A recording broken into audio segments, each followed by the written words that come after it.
We always love when we can have an author of the week in studio with us. That's not always the case. ABC Books on North Glenstone makes it possible for us to do our author of the week segments where we interview an author about a book that is written by that particular author, of course. I suppose that makes absolute sense. And in studio with us, one of those authors, Christopher Long. The book is Superstar.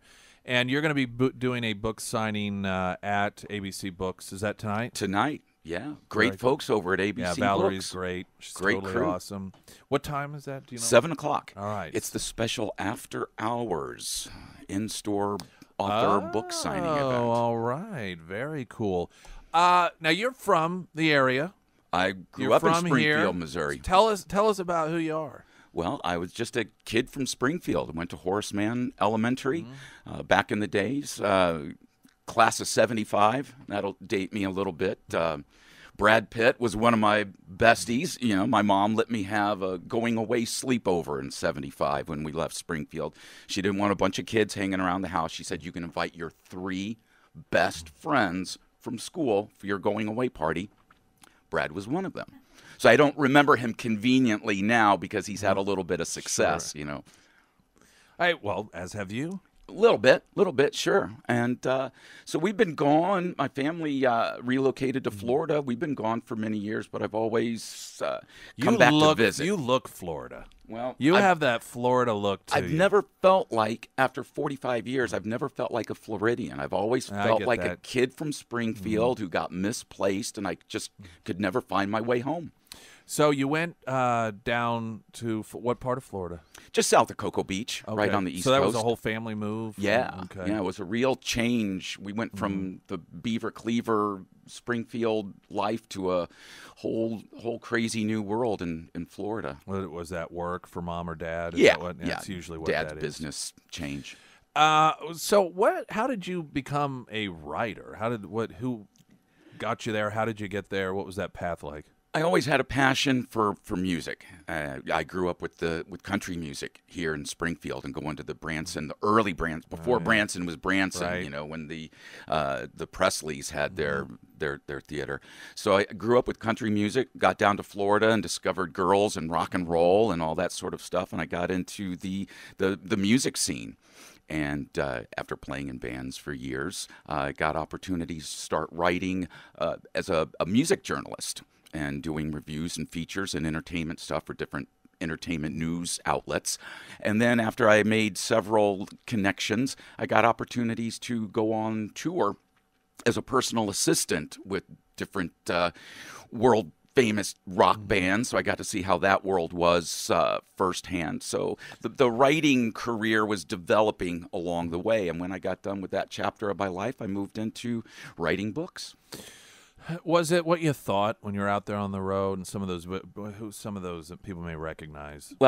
Primarily Poison from the 80s. People remember Bret Michaels and Every Rose Has Its Thorn, and they were, one of the biggest bands of that era. So I spent some time for a couple of tours as a personal assistant. Well, and most people have imagery in their mind what that's like. Particularly now, there have been a number of different movies made surrounding that sort of lifestyle. Was it what you thought it would be? Was Not it, even close. No. What was surprising? I thought I was going in for a party. I thought this was going to be nothing but a good time, to coin the Poison song, and it was a harsh reality. It was nothing like I thought. It was sort of a dark, disturbing sort of reality. And I'm glad to have gone through that. I learned a lot. I lost a lot of my wide-eyed idolatry wonder of rock stars and so on once I got to see it and live it firsthand. Was it was the lifestyle itself sort of what maybe you thought it would be, but it just didn't feel like you thought it would feel? Does that make sense? Because I think a lot of times you think, oh, it's glam, but then you realize this just doesn't seem right after all. Well, there's certain ways you can tell when a rock star is lying. Anytime a rock star says they're doing anything for the fans, red flags should go up. Everything is done for Rockstar, for the benefit of Rockstar, for the welfare of Rockstar. Another way to know when rock stars are lying or when they're talking about they're spreading some sort of kumbaya feel good about how they love each other and their band and their brothers. No, no. A lot of fighting. My experiences, now I can't speak for everybody, based on my personal experiences, these guys all hate each other. Wow. It's a job. It's a drudgery. They're getting through it. It's a paycheck. A lot of these guys travel on separate tour buses. They interact only on stage at showtime as they're walking up the ramp onto the stage. That's when they see each other. Yeah, to me, it makes sense. You have people that are creative, which I think oftentimes creative people are a little more emotionally driven. And that I'm not saying that it's a deficit or anything. I just think those things go hand in hand. And very well put. Emotionally driven. That's good. And then when you take 4 or 5 creative, emotionally driven people, put them together, that's a lot of cooks in a kitchen that are emotionally driven. Very well put. We're talking with Christopher Long. Now, we're going to take a quick break, come back. We'll talk about your book, Superstar, which part of the reason I wanted to give people some of your background is because that, I think, lends a little bit to the story of your main character here and shows that you're not writing a story based off of stuff you gleaned from TV, but your own life experiences. I lived it, baby. As we continue with Christopher Long, the book is Superstar, our Author of the Week, sponsored by ABC Books on North Glenstone. I'm Nick Reed.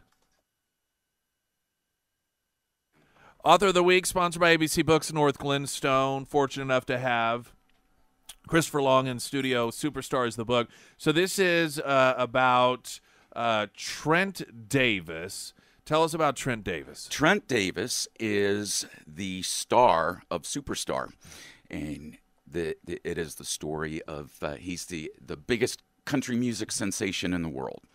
And it's the story of his meteoric rise to fame and his scandalous fall from grace and then his heart-stopping fight for survival. This storyline itself, people just from afar are familiar with to some degree that it occurs. You know, you get these up-and-comers and they're really big and huge, and then, rumors of drug problems, and then they go into rehab and come back out and fall again. And so that isn't a storyline that is way out in space for people. They recognize that does happen. And I can only imagine the difficult. It's so easy to criticize, and you think, you're on top of the world, why would you screw it up? Man, you're being thrown into something that no one, unless you're raised in that atmosphere, could ever really know how to handle. I mean, I feel, I think, a degree of sympathy more than some people do for how difficult it might be to not fall into those scenarios. That's what I think makes Trent's character interesting, particularly for folks here in Springfield. In the story, Trent is from Springfield. So as much of his early story plays out in Superstar, there's just all sorts of references to the Springfield area. So it's a story I think folks in this community can really relate to. The other side of that is that he's very young. Within a year or so of graduating at Kickapoo High School, he finds himself in Orlando, and he's signed to a record deal. So he's just a young guy experiencing a lot of fame very fast, very young, and it's overwhelming. And like many people in the entertainment business, he immediately makes all the wrong life choices. And I would imagine that oftentimes, not only are you not being discouraged for making the wrong choices, you're being encouraged to make the wrong choices. Absolutely. Handlers, people who say they're your friends and so on. Yeah. See, all that is the reason I made a deliberate effort not to be too successful. Sure. That's why. It was, I just didn't want to deal with it. Smartly played. Now, the book itself, the character, he gets to a point where it's sort of, do or die, if you will, and that's, literally, he's literally in a do or die situation, and he thinks that it is an unfixable situation, and he has no other choice, and he finds himself at the deepest, darkest, ugliest moment imaginable, And that's where we see a little bit of a change in the narrative because it is a faith story. Superstar, be sure it drips with sex, drugs, and rock and roll and good time country music allure, but there is a bigger faith message. Right. And just when it gets the darkest and ugliest for Trent, that's the moment Jesus shows up. So what made you decide to write the book? A lot of it is personal experience. Growing up here in Springfield, being involved in the music business, a lot of things that Trent faces in Superstar is what I faced personally. And I was in Bible college class a couple of years ago, and I had, at that time, 3 nonfiction titles out. And a gal in my Bible class came up to me and offered me a challenge. She said, I've read your books. It's good stuff, but you're missing your audience. Your audience is not going to be in nonfiction.